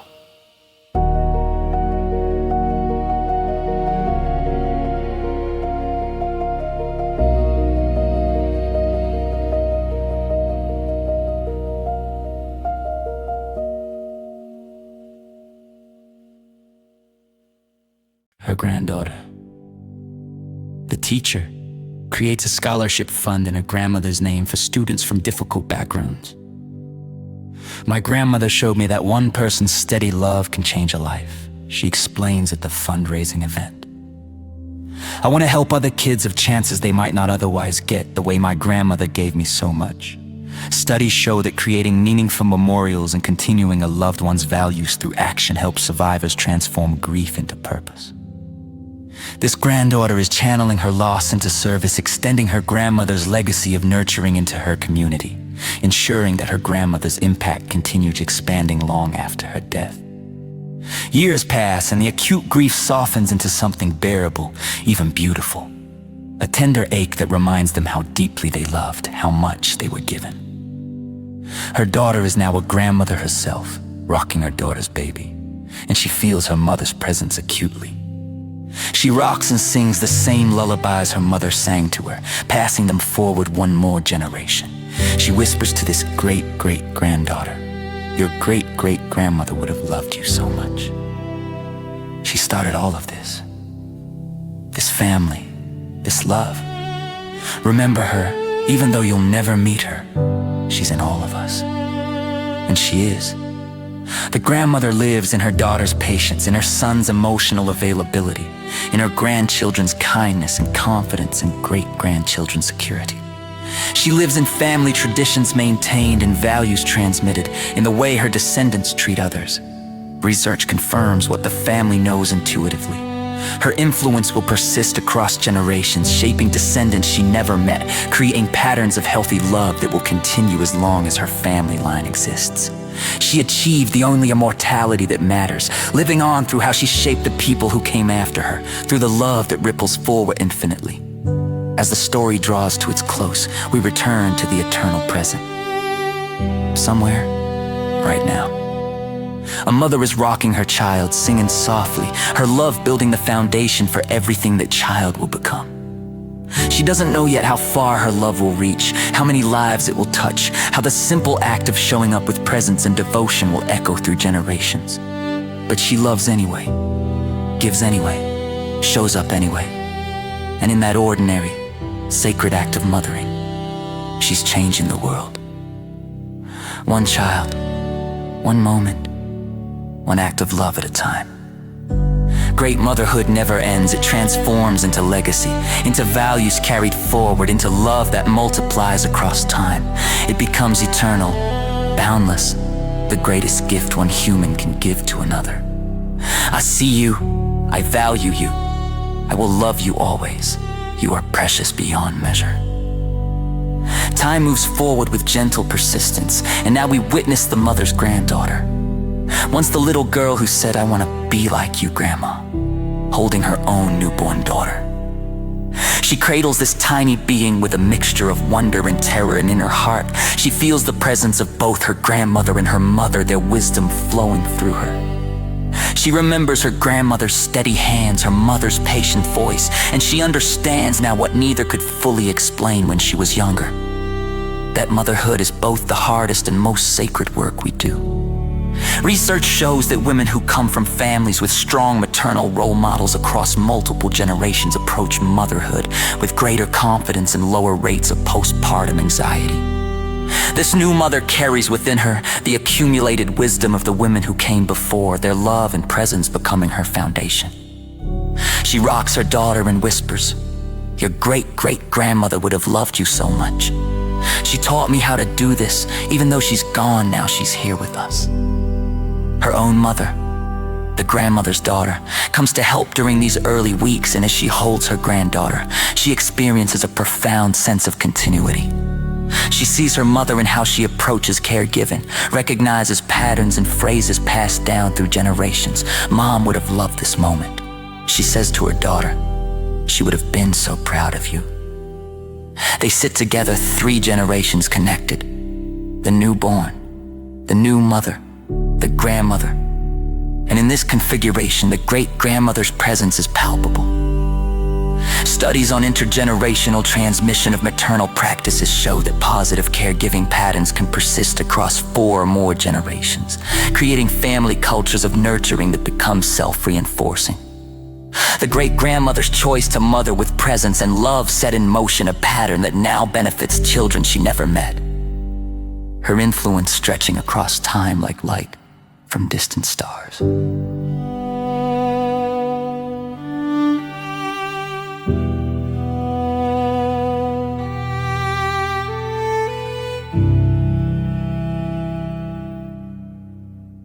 The new mother struggles, as all new mothers do, with exhaustion, with doubt, with the overwhelming weight of responsibility.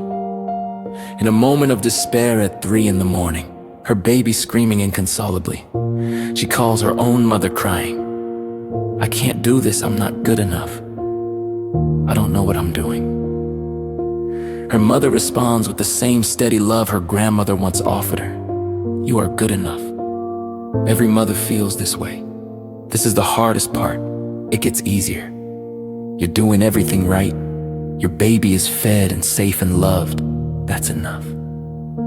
Research demonstrates that new mothers with supportive maternal figures experience significantly lower rates of postpartum depression and greater parenting confidence.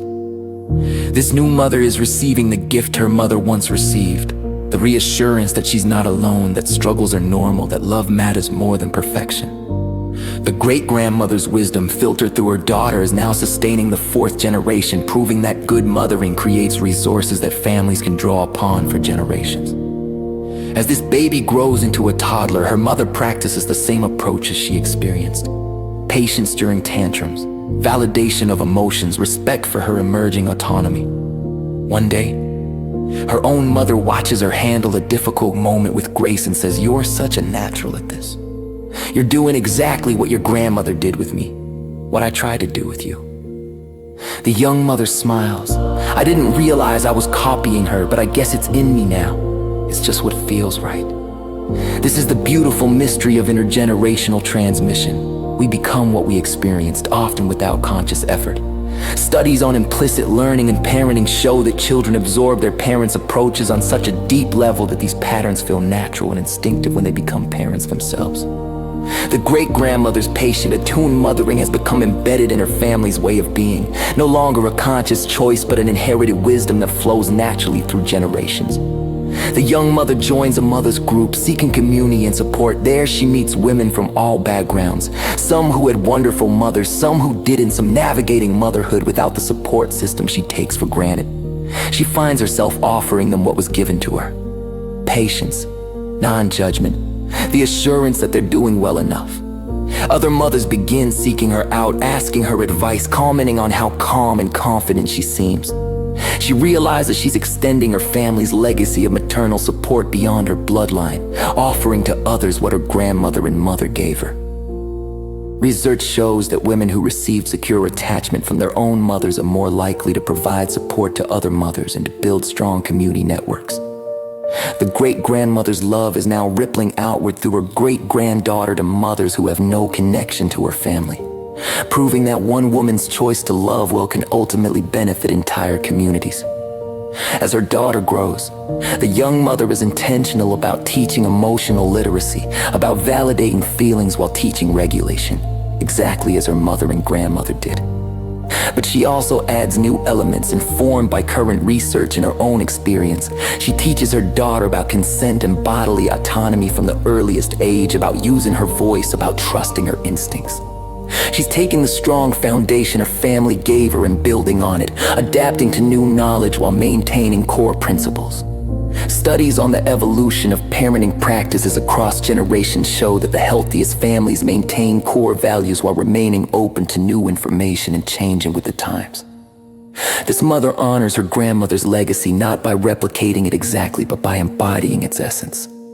Deep love, consistent presence, respect for the child's humanity, while expressing it in ways that serve her daughter's needs in her own time and context.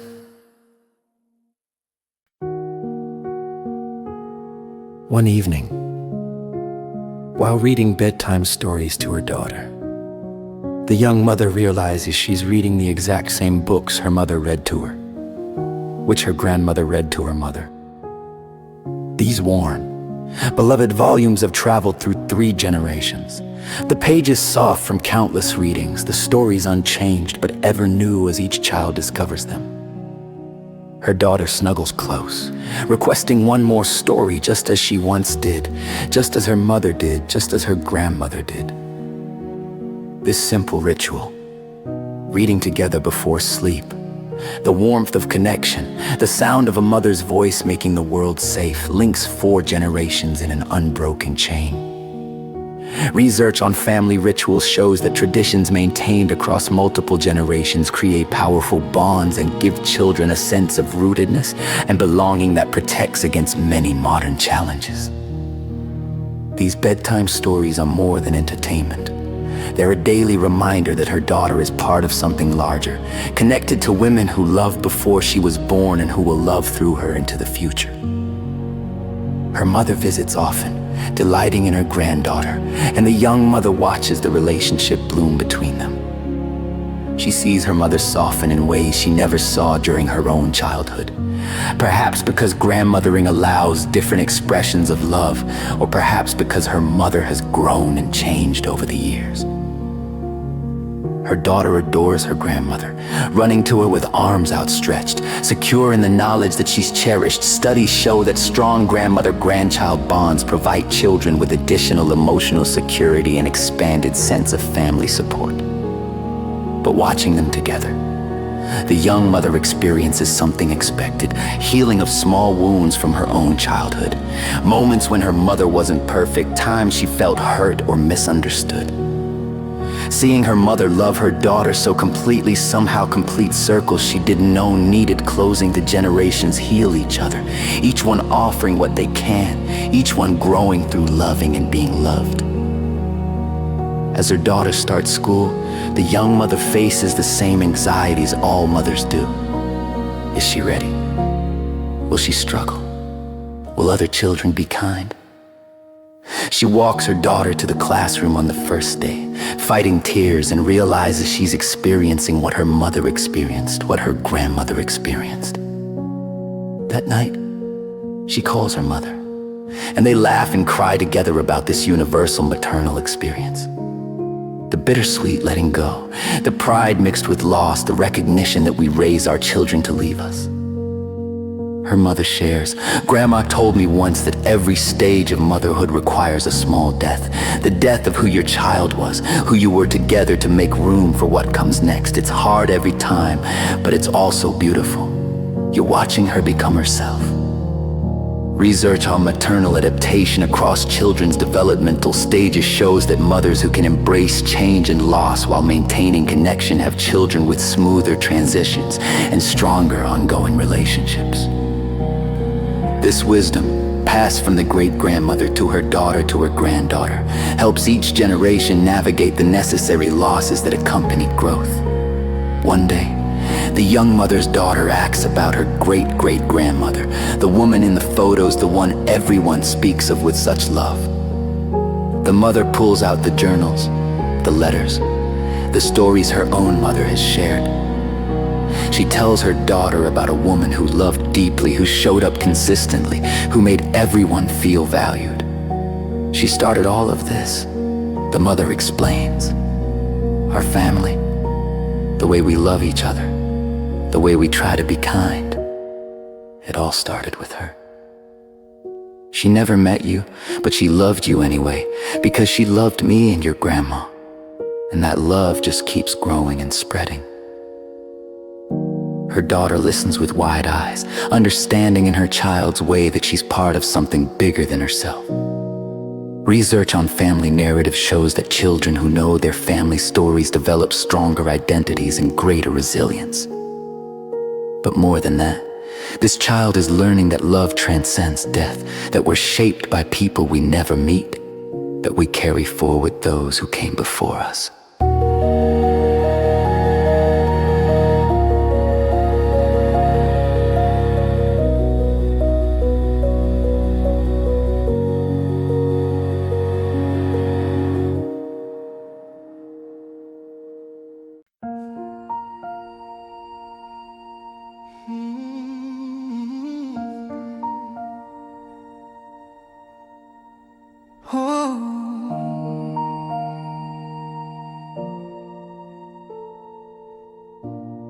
As the story comes full circle, we understand something profound.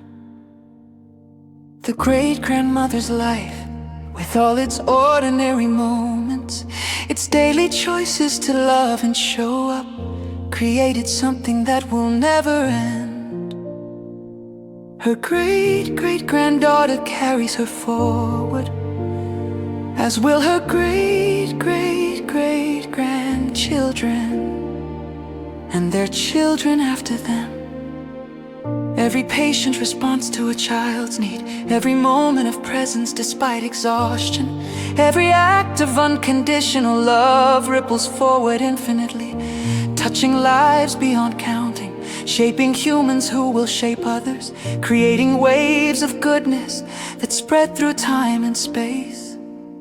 Research confirms what we feel intuitively, that good mothering creates multi-generational benefits that compound over time, that one woman's choice to love well can literally change the trajectory of all her descendants. But beyond the research, beyond the science, there is simply this truth. Love given multiplies, presence matters, in the ordinary. Daily work of mothering is perhaps the most important work humans do. As we journey to the completion of our story, we find ourselves witnessing something extraordinary. The great-grandmother's legacy now spans 5 living generations. Her daughter, now in her 90s, sits in a chair surrounded by her children, grandchildren, great-grandchildren, and even a great-great-great-grandchild, a baby girl who carries the matriarch's name forward. The room is full of women, mothers, daughters, grandmothers, all connected by the invisible thread of maternal love that began with one woman's choice to mother with presence and devotion. Studies show that families with 5 living generations are rare but demonstrate remarkable stability and resilience, with accumulated wisdom and support systems that buffer against life's challenges. This family gathered together represents the exponential power of good mothering. One woman loved 2 children, who became 4 adults with their own children, who created 8 more, who brought 16 into the world, and now 32 people exist because she existed, because she loved well. The eldest daughter reflects on her mother's life, now past for over a decade but present in everything. Everyone. She tells the gathered family, "My mother taught me that motherhood isn't about perfection, it's about presence. She wasn't perfect, she made mistakes, lost her temper sometimes, didn't always know what to do, but she was there, she showed up, she loved us even when we were difficult, believed in us even when we doubted ourselves, and that made all the difference." Research demonstrates that children who experience good enough mothering, consistent presence and love despite imperfection, develop more realistic expectations, greater self-compassion, and healthier relationships than those whose mothers strived for impossible perfection. The great-grandmother's legacy includes this crucial lesson, that our children need our authentic, imperfect presence more than our impossible perfection. This understanding, passed down through generations, has freed each successive mother to be human, to make mistakes and repair them, to love without the crushing burden of perfectionist expectations. Her granddaughter, now a mother of adult children herself, shares her own reflection. "Grandma showed me that maternal love doesn't end when children grow up. It just changes form.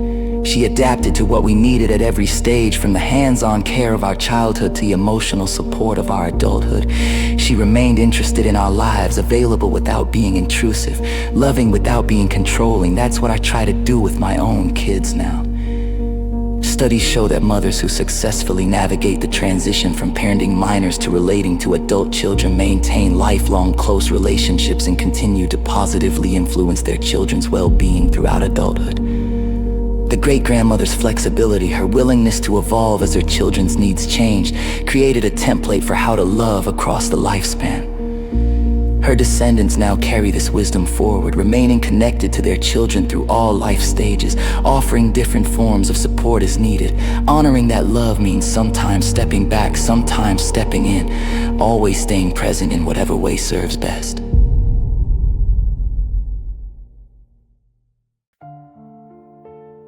A great-granddaughter, herself now a therapist specializing in family systems, shares how her great-grandmother's influence shaped her career. "I became a therapist because I wanted to help other families have what we had. Healthy communication, emotional safety, genuine connection. My great-grandmother created that in our family, and I watched how it changed everything. Kids who feel secure at home navigate life's challenges so much better. I wanted to teach other families how to create that security. Research shows that family patterns of relating, both healthy and unhealthy, often inspire career choices in helping professions, with therapists frequently coming from families that either modeled health or profound dysfunction. This great-granddaughter is extending her great-grandmother's legacy beyond their family, helping countless other families build the kind of secure, loving environment she experienced. One woman's good mothering is now improving family systems across an entire community, as her great-granddaughter applies professionally what she learned experientially. The great-great-granddaughter, now a young woman in her 20s, shares a letter she found recently. One her great-great-grandmother wrote before she died, addressed to my great-great-grandchildren. "Whoever you may be." She reads it aloud through tears. "I will never meet you, but I love you already. I hope you grow up feeling safe and cherished. I hope you know that you come from people who loved deeply, who showed up for each other, who chose connection over perfection. Remember that you are part of something larger than yourself. Carry our love forward, make the world kinder. That's all I ask." The room is silent, everyone crying, feeling the presence of this woman who died before many of them were born, yet who somehow shaped all of them. Research on legacy letters and intergenerational messages shows that words written by ancestors can profoundly impact descendants, creating felt connections across time and providing guidance that persists for generations. This letter becomes another family treasure, read at significant moments, reminding each generation of their roots and their responsibility to carry love forward. The newest mother in the family, holding the infant great-great-great-granddaughter, reflects on feeling the weight of this legacy. Sometimes I feel pressure to live up to what came before, to be as good a mother as the women in my family. Then I remember what they actually taught, that love is enough, that presence matters more than performance, that we're all just doing our best, that relieves the pressure and helps me just be with my daughter. Studies show that women who feel supported by family tradition without being burdened by it experience greater parenting confidence and enjoyment. The great-grandmother's legacy includes not just what she did, but how she made people feel good enough, capable, loved. This newest mother is free to be herself, to mother her own way, because the foundation beneath her is so strong she doesn't have to prove anything. She can simply love, simply be present, knowing that's what matters most. An aunt speaks up, one who struggled with infertility and never had biological children, but who has been auntie to dozens of nieces and nephews. I want to say that this legacy isn't just for mothers. Great-grandma showed me that maternal love, that nurturing, present love, can be expressed in so many ways. I may not have children of my own, but I've tried to show up for all of you the way she showed up for us. Her love was big enough to include everyone. Research demonstrates that involved aunts, especially those without children of their own, play crucial roles in family systems and in individual children's development, often providing unique types of support and perspective. The great-grandmother's capacity for love wasn't limited to her biological children. It expanded to include everyone in her orbit. This aunt has carried forward that expansive love, proving that maternal qualities of nurturing and presence can bless many beyond traditional parent-child relationships. A great-grandson shares, "As a man in this family of strong women, I want to say that great-grandma's influence on the men in our family is profound too. She taught us, through my grandmother, through my mother, that men can be nurturing, that we can be emotionally available, that we can be equal partners in parenting. I'm a better father because of what she started generations ago." Studies show that men who grew up with emotionally available, engaged mothers and grandmothers develop healthier masculinity, greater capacity for partnership and co-parenting, and more egalitarian values. The great-grandmother's influence on gender roles and expectations has liberated the men in her family to be fully human, to access the nurturing capacities that rigid gender norms often suppress, to be better fathers and partners, because they learned from strong women what love requires. The family decides, in this moment of gathering, to create a foundation in the great-grandmother's name, focused on supporting young mothers, particularly those without the family support systems they've been blessed with. They want her legacy to extend beyond their family, to help mothers who are navigating parenthood alone, who lack the intergenerational wisdom and support that has sustained them. Research shows that structured support for new mothers, including peer groups, mentorship, and practical assistance, significantly reduces postpartum depression and improves parenting outcomes. This foundation will do what the great-grandmother did naturally: make mothers feel less alone, provide encouragement and wisdom, for practical help.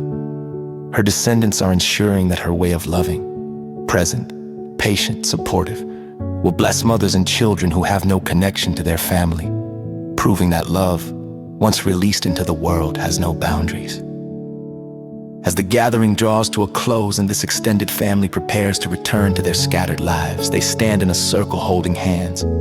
5 living generations connected by blood and by the invisible bonds the great-grandmother forged through her daily choices to love well. Someone suggests they each share one word that captures what she gave them.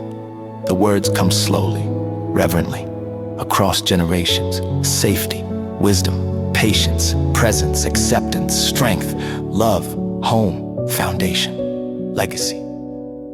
When the circle completes, they stand in silence, and in that silence, she is with them. Not as memory alone, but as living presence in their values, their choices, their ways of being.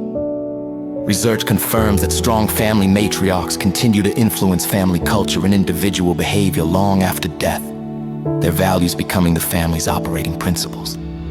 She lives in every patient response to a crying child, every moment a mother chooses presence over distraction, every act of unconditional love across this extended family.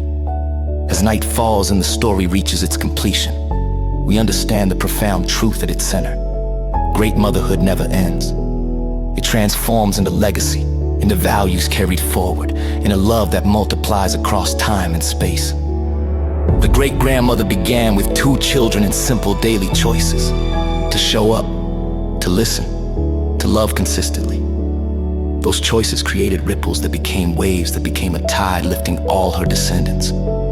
She achieved immortality not through fame or accomplishment, but through love given so faithfully that it changed the DNA of her family, creating patterns of healthy attachment and secure love that will persist as long as her line continues. And somewhere, right now, one of her great-great-great-grandchildren, not yet born, will grow up feeling safe and cherished because a woman they'll never meet chose, every single day, to love well. That is the power of motherhood. That is the eternal impact of presence and devotion. That is the gift that keeps on giving, generation after generation, world without end.